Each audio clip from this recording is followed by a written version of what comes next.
But somewhere between total control, which is an illusion, and total non-control, which is also illusion, is our agency. You know, God has given us the ability to act and to choose and to make decisions about our future. Somehow, in ways that we don't fully understand, that meshes with his sovereignty. But what I need to know is that I have a stewardship and a responsibility to God to make the best use of my time and talents as I can. It won't be perfect. God's going to interrupt my plans from time to time. Other things are going to interrupt my plans, and that's fine. But that doesn't mean I just have to kind of throw up my hands, walk off the field, and say it's pointless.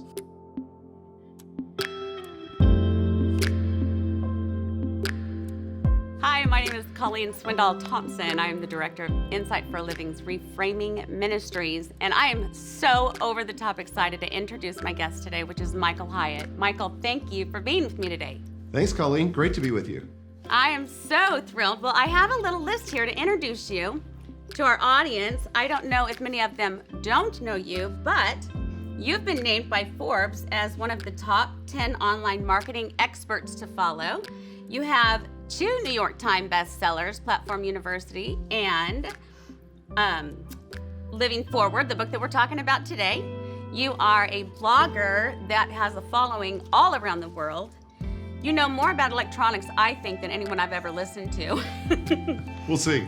And you're also married to Gail for 37 years with 5 daughters, 4 son-in-laws, and 8 grandchildren. How's Christmas at your house? Very busy. Yeah. It is. Well, what we're going to talk about today is reframing how we live today so we can get to where we want to be throughout our life. And Michael's book, Living Forward, I don't know if you can see it, if it's on the screen or not. Get the book. Get the book. It's so fabulous. So whether you are a mom at home, whether you're a businessman, want to work on balance in life, or just stuck and need some motivation to get going, Michael, you're going to be the expert in telling us how to do that, all right? I'll do my best. All right. When I first opened the book, Michael, I read the story of the drift, and I want you to fill us in on what it was like to be lost and adrift. Yeah, so when Gail and I had been married about 10 years, we were way overdue for a vacation, so we decided to go to Hawaii. But we were pretty broke at that point in our life, so we couldn't afford to do much. And what we decided to do was to take snorkeling lessons from the hotel, which were free. So we went out the second day after the snorkeling lessons, and we went to this beautiful, amazing cove, and we began to swim. And we were so preoccupied by everything that we were seeing under the water, the coral, the beautiful fish, all the stuff that you see in Hawaii when you do snorkeling. It's incredible. Yeah. Oh, it's just amazing. And we didn't really look up for a while. And when I finally pulled my head up out of the water, I shrieked because we were caught in a riptide and we had drifted really far out to sea. I don't know how far it was, but the hotels looked like little postage stamps off in the distance. And Gail came up. Fortunately, we had drifted together and we had a boogie board. So we were able to swim back really, really hard. And we finally got back after about 45 minutes of hard swimming. And until last year, we never snorkeled again. It was just too traumatic. Yeah. But it really reminded me, or was a great metaphor for how most people approach life. They get distracted, preoccupied with all the stuff that's going on, and they don't think intentionally about their life. And they end up at a place that they would not have chosen had they been intentional. And for some people, it's their health. For some people, it's their marriage. For some people, it's their career, but they drift far afield from a place they would have chosen if they had been intentional about it. Right. And the saying goes, if you fail to plan, then plan to fail. Totally. So in your book, you give us a roadmap along with some fantastic resources, by the way. I did take my test on Living Forward. I got a 45. I'm in the frustrated place, which is why we need to chat. But your book chapters are acknowledging the drift, which what you just talked about was exactly that. Understanding the mission, appreciate the benefits, design your legacy, determine your priorities, chart your course, dedicate one day, implement your plan, keep it alive, join the revolution. Okay, break that down for us a little bit. Some of the favorite parts, some of the harder ones. Yeah, well, the book is really organized around 3 questions. This is kind of an easier way to think of it, I think. And the first question is the question, how do you want to be remembered? And I think when we really raise the question about legacy, and that's what that question is about, it's easy to think that, Queen Elizabeth has a legacy and Barack Obama has a legacy and all kinds of famous people have legacies, but not just little old me. But the truth is, all of us are building a legacy one day at a time. We're going to be remembered. And I remember that when my father-in-law died back in 2004, he was a full colonel in the Air Force, and we had this amazing full military funeral with the jets flying over and all the rest. But the thing that I remember the most is that we went back to my in-laws' house after that funeral, and we had all the extended family there. And like for an entire day, we looked at old pictures, we watched old video, and we just reminisced on what he meant to us. And the truth is, he was this amazing, godly man that had left an incredible legacy in his children and in me as a son-in-law. And I think that for most of us, we're not intentional about that. And so to think, almost fast forward, it sounds a little bit morbid, but to think if you were at your own funeral, if you could watch this happening and you see your family in the front row and maybe your friends on the rows behind and maybe your coworkers, how would they remember you? How would you want them to remember you? Or they remember you as somebody who's too busy for them, somebody whose head is always in a device, somebody who can't even come to a dinner conversation without being preoccupied and really being present somewhere else? Or do they remember you as somebody who was fully engaged, who was empathetic, who listened well, who consulted with them and encouraged them and inspired them? And the good news is we're not dead yet. So, so we still have the opportunity to shape that legacy beginning now. And it's going to take intention and it's going to take some planning, as you saw in the book. But the good news is we can shape a legacy that we'd be proud of, that we'd be proud to pass on. And it makes us ultimately better stewards. I just read this morning a statistic that about 60% of the people around the world say it will take a near-death experience for them to become intentional in planning their life now. Isn't that incredible? It is incredible. And I had a similar experience because back in, I guess it was about the year 1999, suddenly I found myself working in a new job. I was at Thomas Nelson Publishers. I was a divisional manager, and the division was in really bad shape. Of 14 divisions in the company, it was dead last on every single metric. The good news was I couldn't mess it up. I could only make it better. But I really worked hard along with my team for about 18 months. And unfortunately, I ended up in the ER 3 times thinking I was having a heart attack. Thankfully, I wasn't. It turned out to be acid reflux, and I got it under control. But the last time, my cardiologist looked me square in the eye and he said, look, you're not having a heart attack. That's the good news. The bad news is this acid reflux is being caused by your lifestyle and by your stress level. And I can give you something to mask the symptoms, but if you don't change your stress level and make some serious changes in your life, you're going to end up in the ER and I might not be able to help you. So that's when I got serious about life planning and realized that I was drifting and it wasn't going to end well if I didn't make some changes. So did you start to implement changes immediately? Well, I did. It didn't all happen immediately, but one of the first things I did was I got in touch with an executive coach, Daniel Harkavy, who's the co-author with the book. Yes. And that's where I first met Daniel. And Daniel said to me, buddy, we've got to create a life plan. And he's the first person to have ever walked me through that process. And I found it so revolutionary to just think intentionally about what kind of life do I want? What does my relationship with God look like? What should my relationship with Gail look like? What's my relationship to work? Because up until that point, I worked like crazy. Work was basically everything. And then in the sort of the leftover margins of my life, that's where I really gave attention to these other things like family as I could fit it in, or my health, which was almost never. But everything changed as a result of that life plan. And I got back on course. Wow. So it is good to know it doesn't happen all at once, because at times when I was reading the book, I felt a little bit overwhelmed. Yeah. And thinking, because here's why. When my children were young, I read every book I could find. Stephen Covey's book, 7 Habits of Highly Effective Families. We made a family flag. We had all these goals. And then, boom, I have a diagnosis of a son that has disabilities. And then over the years, I would try to implement plans, but the emergencies that would happen if he had a seizure, if he couldn't go to school because of his immune system. It would change everything.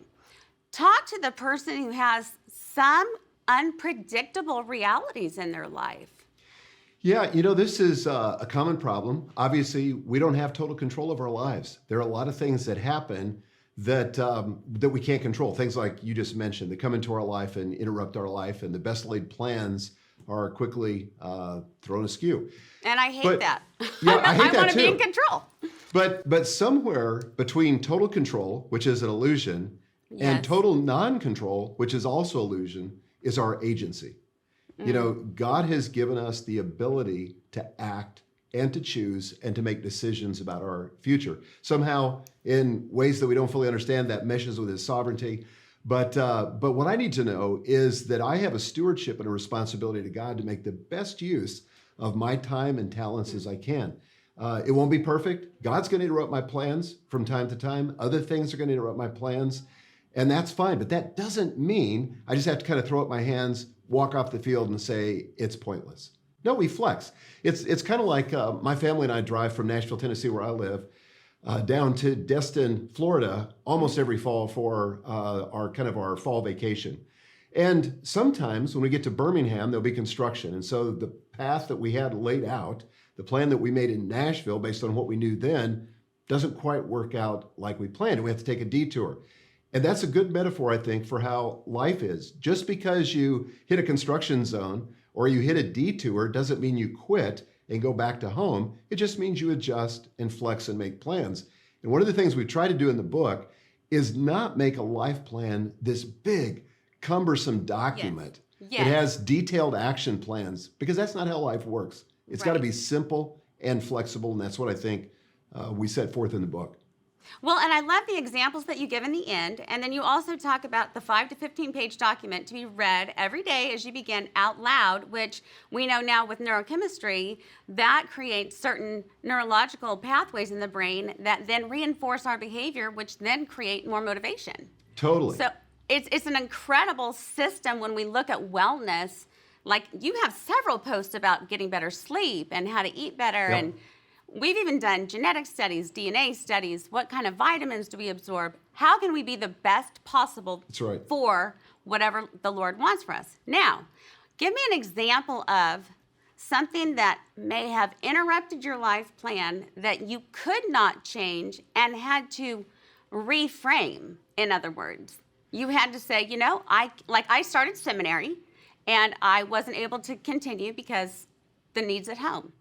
Okay, so a good example of that is back in the early 90s, I started a business. It was a publishing business that I owned with my business partner, Robert Wagamuth. Yes. And we loved it. I mean, the business grew like crazy, but the problem was we were growing faster than our cash. And as it turns out, it takes cash to run a business.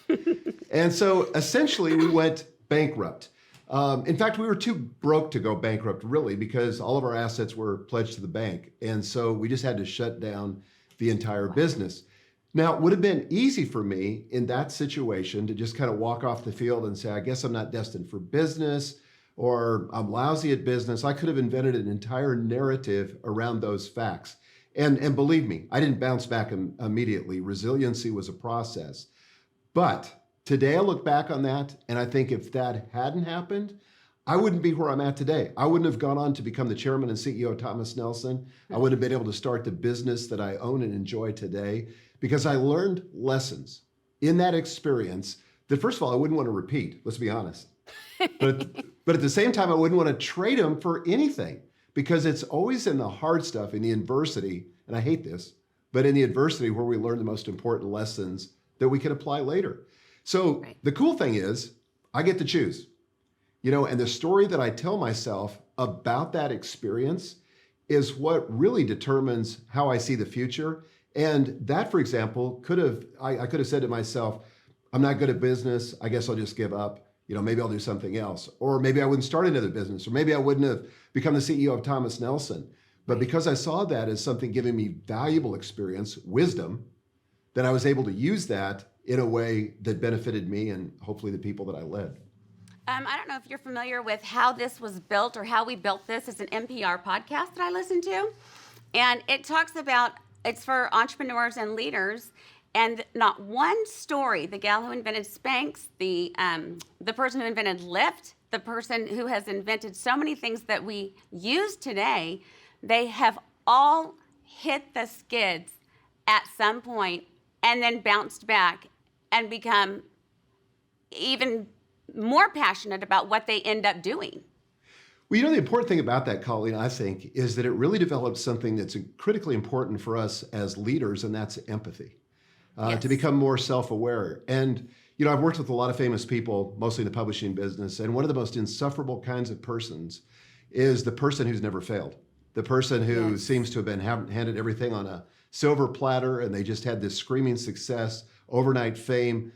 That's not really good for us because it amplifies who we are, and if our character's not really grown, it could be a really negative thing. And there's a pastor in our city that I just learned the other day has had a marriage of 20 years, 3 sons, and just walked away from all of it. And he had this sudden fame, and I'm convinced just wasn't able to handle it, didn't handle it well.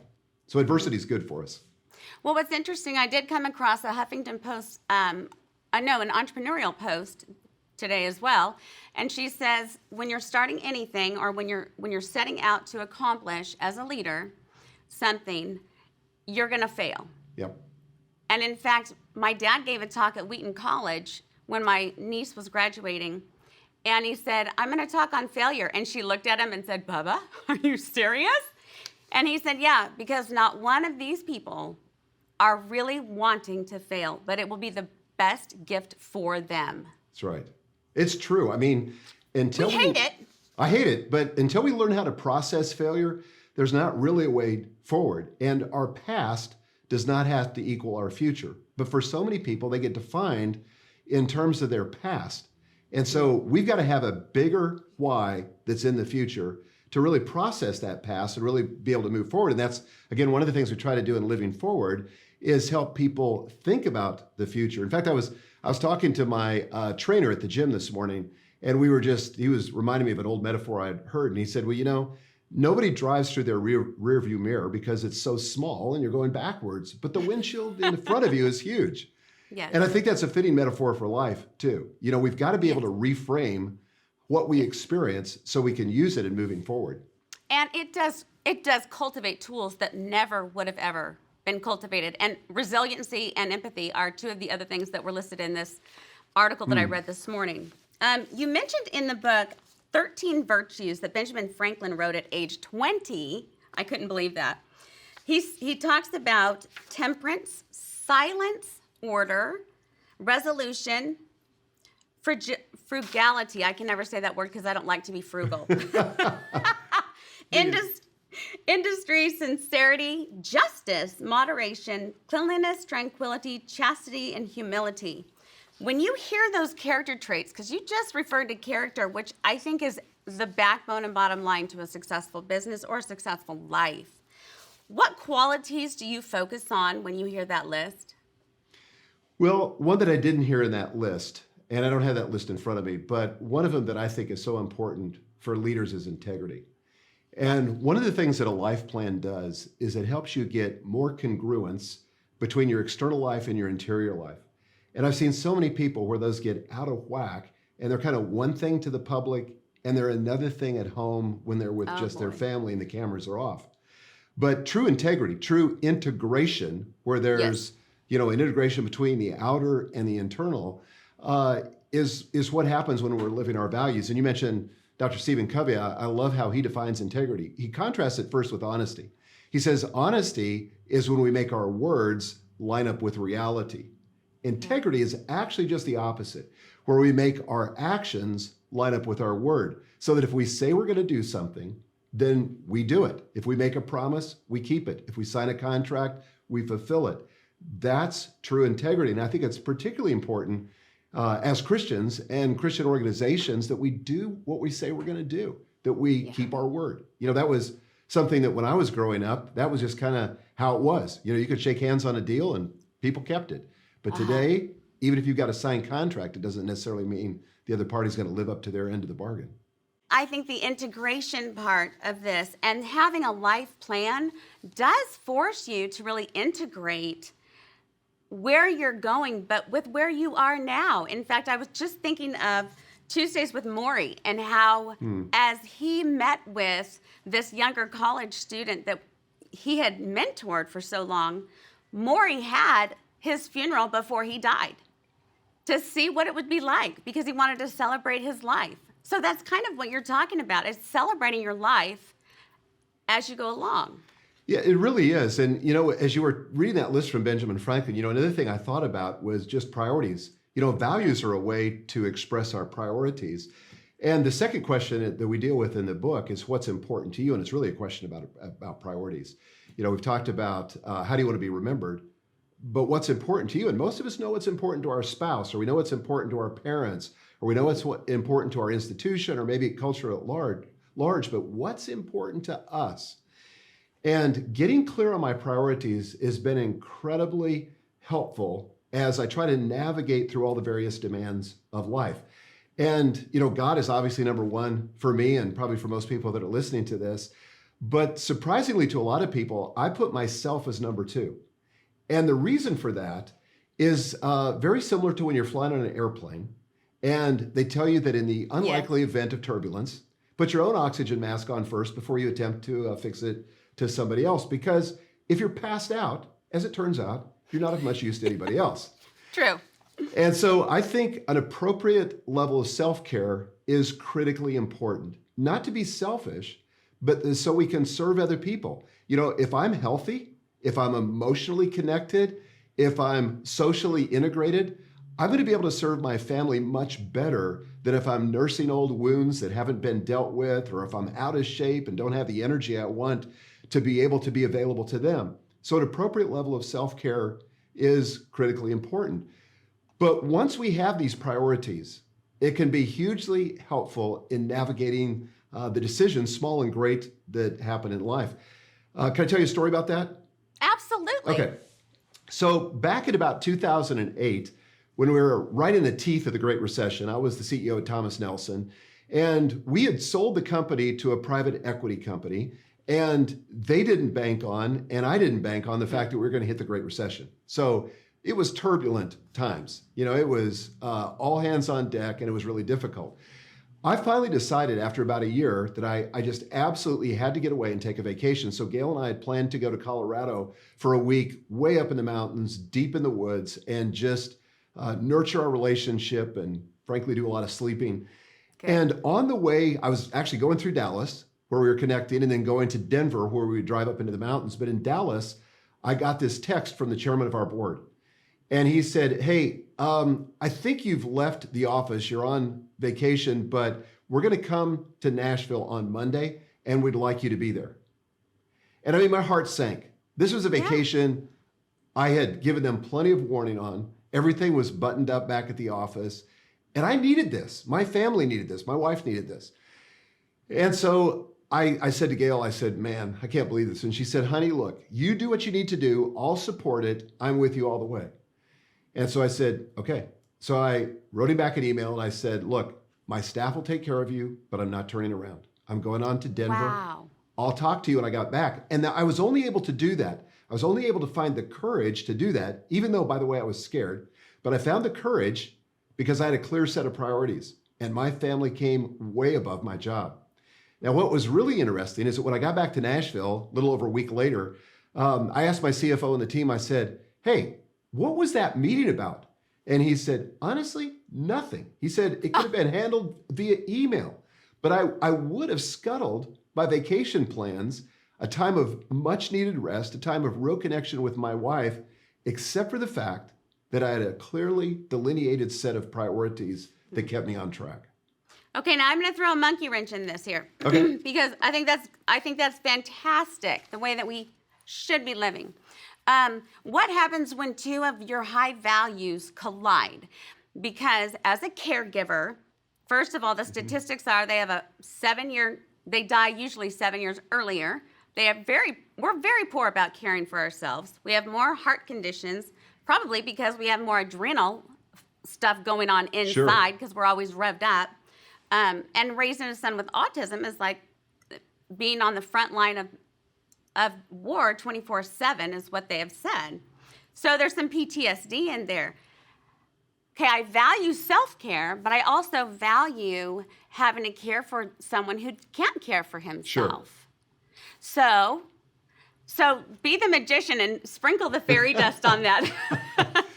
Well, first of all, I empathize with that. I know that's got to be incredibly challenging. My oldest daughter, Megan, who works in our business, has 2 young boys that she adopted from Uganda who were severely traumatized as young boys, as babies. Really? And so they still carry that with them. And so their life is often interrupted by phone calls from school or something that they just didn't plan on.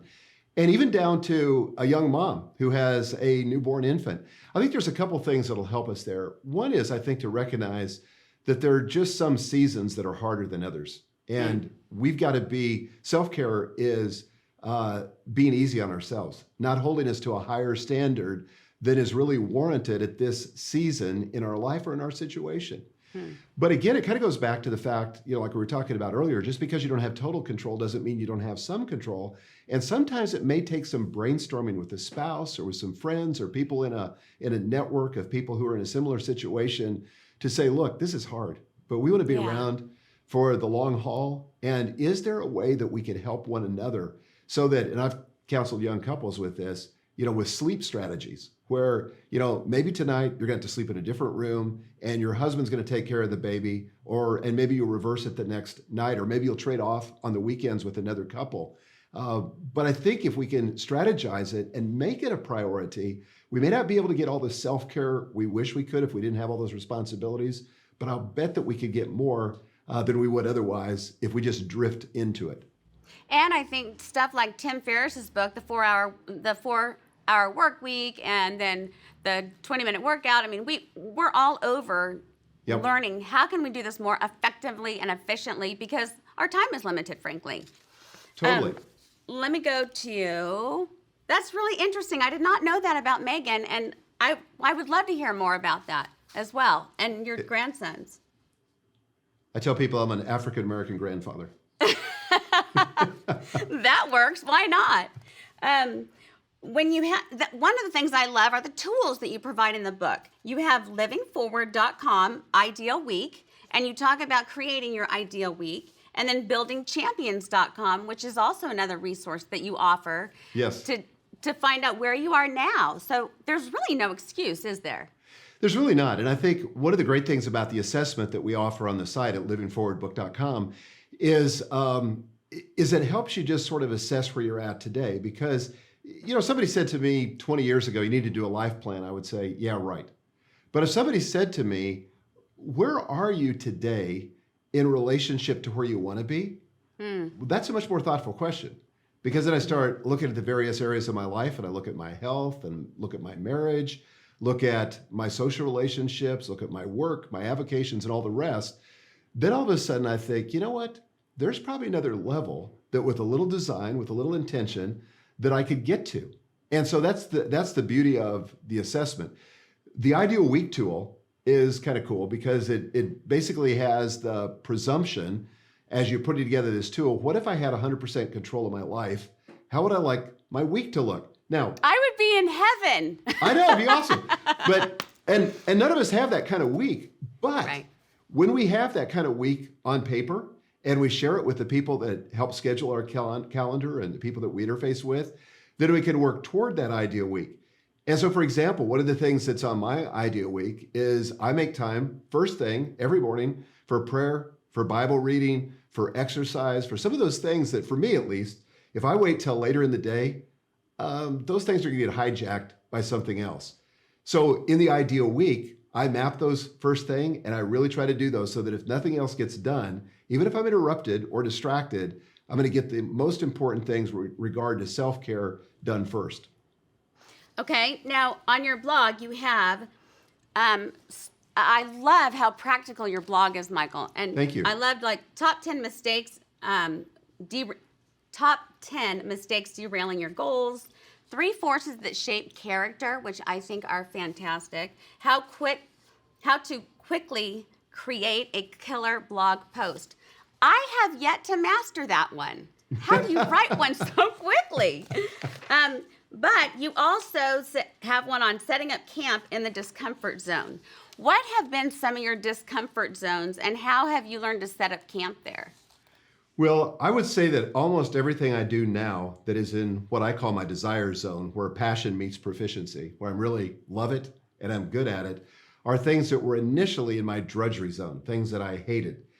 But I learned over time, as I invested and got better at it, that I could learn to love it, but I had to go through that discomfort zone first. And the discomfort zone is where all the really great stuff happens. It's where your prayers are answered. It's where your character's developed. It's where you realize your dreams. But most people want to stay in the comfort zone. And for me, like public speaking is a good example of that. I mean, the first time I ever spoke publicly, I remember I was 18 years old. I was a summer missionary in Galveston, Texas. And I was serving this pastor, kind of as to shadow him. And he said, "Oh, by the way, I'm going out of town this weekend, and I want you to preach on Sunday." And I said, "Well, I've never preached before." And he said, "Not a problem." He said, "You'll do fine. See you later." And oh my gosh, I was so uncomfortable. I don't think I threw up before I spoke, but I almost did. And so public speaking took a long time for me to get comfortable with. Doing video like this or doing interviews, that was initially in my discomfort zone. And I think that everything that ends up being worthwhile, I don't care if it's learning to take care of kids or be married or anything else that's so rewarding, you have to go through a period where it's outside your comfort zone and you have to be willing to get comfortable with discomfort. Yes, I agree. And that goes along with being willing to give up the illusion of control and say, Yes. you know, I serve a sovereign God Yep. who's shaping my character, and I'm gonna do the best that I can today, but at least I have a framework to work with, which is the life plan. If you were talking with someone, okay, let's say myself, who's at the place of frustration, but wants to be productive, working on a tight budget and family needs, we have a blended family, 5 kids, how do you get from there from frustration to a feeling of, I can do this, to get through the discomfort to where I want to go? I think it begins by pushing the pause button and just saying, wait a second, let's think about the kind of life that we're creating. Because if we don't do that, we're going to drift to a destination that we wouldn't have chosen. So let's just try to find a time when we can have a really meaningful conversation. In fact, when couples are doing the life plan, we encourage them to do it separately, but then come together for probably one of the most powerful, meaningful conversations they've ever had.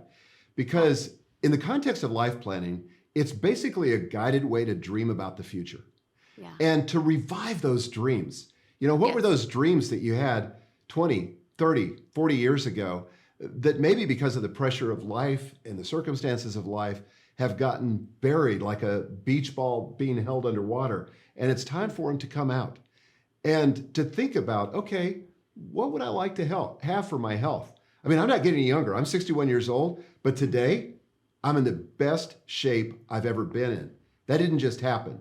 You know, that Right. takes some work, but it took imagining it at first for me to say 15 years ago when I first started life planning, to say, actually 17 years now, I said, you know what? I want to be in great shape. I don't want to get to my old age and be debilitated because of physical limitations. I mean, certainly there are things that happen we can't control, but to the extent that I can control it, I want to control it. Yes. And so I think to push the pause button, to get away, like we talk about in the book, to dedicate one day, and to just think through this structured outline that's a life plan and envision what you want in all the major life accounts, whether it's your health, your most important relationships, your vocation, or whatever, and then dare to actually write those things down. There's a very great saying that I love that says, thoughts disentangle themselves, passing over the lips and through pencil tips. Yep, my dad says it all the time. Yeah, it's such a great, I probably got it from him. But, you know, it's one of those things that clarity, to meet people that have clarity is very rare. And there's something magnetic and incredibly attractive to other people when we have clarity.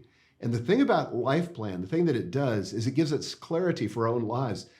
And it's amazing to me that 3 times in the Gospels, Jesus says to people, what do you want me to do?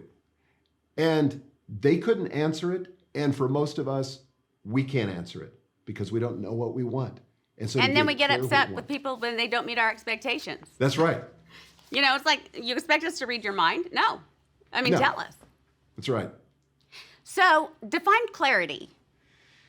I think clarity is to have a vision of the destination. You know, where is it that I'm going? Okay. So for example, let's just take marriage.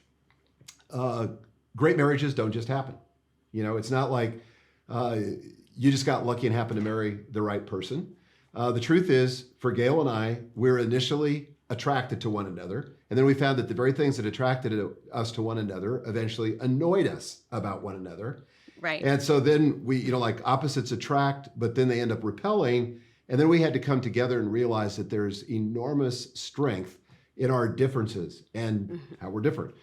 So, you know, I think it's that process of learning to understand one another and to begin to work on it over time so that you can develop something that you really want in a relationship. And so for us, we're absolutely clear about what we want. You know, we want to speak well of one another all the time. We want to be people that notice the good in each other. You know, it's easy to catch people doing things wrong, but to catch her doing something that I love and to affirm it, I really believe that we get more of what we acknowledge and affirm, and the clarity to know that that's what's going to create and grow a great relationship is very helpful. You know, my husband is super good about doing that. And I've heard you driving to and from, taking Jonathan on to his school. You and I have driven to work so many times, you didn't even know that. And I know people have said that about my dad too. So I'm like, I can't believe I just said that. But in listening to you talk about Gail, you affirm her painting, you affirm her giftedness, you affirm her flexibility. I mean, I've really heard you speak highly of her, and I've admired that. Well, you really have listened. That's awesome. I'm an information junkie, Michael, and I just want to grow always. I mean, I really do. I can see that. Well, Gail's very much the same way toward me. You know, she's been my biggest cheerleader, my biggest support. You know, we just went out for Valentine's, as so many people did a few days ago, at least at the time we're recording this. And I just said, you know what, honey? You're my very best friend. There's nobody in the world I'd rather spend time with than you. And when you think about what would it take to find a best friend, you know, what would you like in a best friend? You know, somebody that listens to you without judgment, somebody that encourages you and inspires you and really understands you. Well, all you have to do, if you have that clarity about what you want in a best friend, then why don't you be that best friend to your spouse? You're really talking about like Socrates and even now with Ryan Holiday and all that he's writing, you're talking about evaluating who you are and knowing who you are and your identity, so then you can be who you are and then create good boundaries, but also know your limits. I mean, it's just a healthy way to live, but it does take time. It does. Michael, are you speaking? Tell me what you're doing. You're doing Platform University, coaching and mentoring. You're working, you know, in so many different areas. But how can people get a hold of you and connect with you and learn more about this? Yeah, the best place is at michaelhyatt.com, because on my website is everything else. But I have 2 major courses and a membership site. So I've got 5 Days to Your Best Year Ever, which is where we get really intentional about planning the next year. And what if you could make the next 12 months the best 12 months of your life? And I've done that every year for a lot of years, and it just keeps getting better. And then I have How do you do that? I want to learn. Well, I you need should to go. You should do the course, absolutely. And then another thing that we do, another course we have that I'm really excited about is called Free to Focus. And the whole premise is how to achieve more by doing less. And we just did a live workshop in Nashville with a bunch of folks and walked them through the process. And I think it's really a transformational approach to productivity, because what the premise of it is, you're probably doing too much stuff you should never be doing at all. And if you could eliminate those things, or you could automate them, or you could delegate them, you could really focus on the places, again, where I call the desire zone, where you really add the most value and the things that you love and the things that you're really good at. So you really have honed in on this, haven't you? I have. I believe this is what God has called me to be and to do. So yes. Well, you know what, Michael? I love what you're doing, and Thank I so you. affirm it. And I can't say enough about it, and I want to talk to the audience who is watching or listening. Please connect with Michael at michaelhyatt.com. If you Google his name, you're going to get about 40 pages of things on you, Michael, which is wonderful. So michaelhyatt.com, and This Is Your Life, which is your podcast, and it's in the top 25 around the world. Downloaded, I think, 250,000 times a month or something like that. It's incredible. Last question, how can we as individuals encourage others to do a life plan and to really stick with it? Well, I really believe that the best way to encourage anybody to do anything is to do it yourself. Model the behavior you'd like to see in other people. And, when I was growing up, there was kind of this saying about parenting that was, the parent would say, don't do as I do as I say. That doesn't really work. I like what the Apostle Paul said, that he would never presume to speak of anything except what God had accomplished in him and through him. And so that to me is my goal, and I think that's the way to be the most influential, is walk your talk. So if you want somebody to do a life plan, do one, and then just talk about the benefits that it's brought to you. Well, and I think you're exactly right. You just mentioned the Apostle Paul, and I think about the book of Philippians and his attitude, and here he's writing from prison, and he's writing on joy. I mean, that is so not what we would expect, but that really is part of character and part of living intentionally. It so is. Talk about a reframe. Yeah, talk about a reframe. He reframes so many things. It's incredible. Yes. So thank you, Michael, so much for being here today and for spending time talking about this. Thank you, Colleen. My pleasure. It's been great. All right, have a great day. Thank you.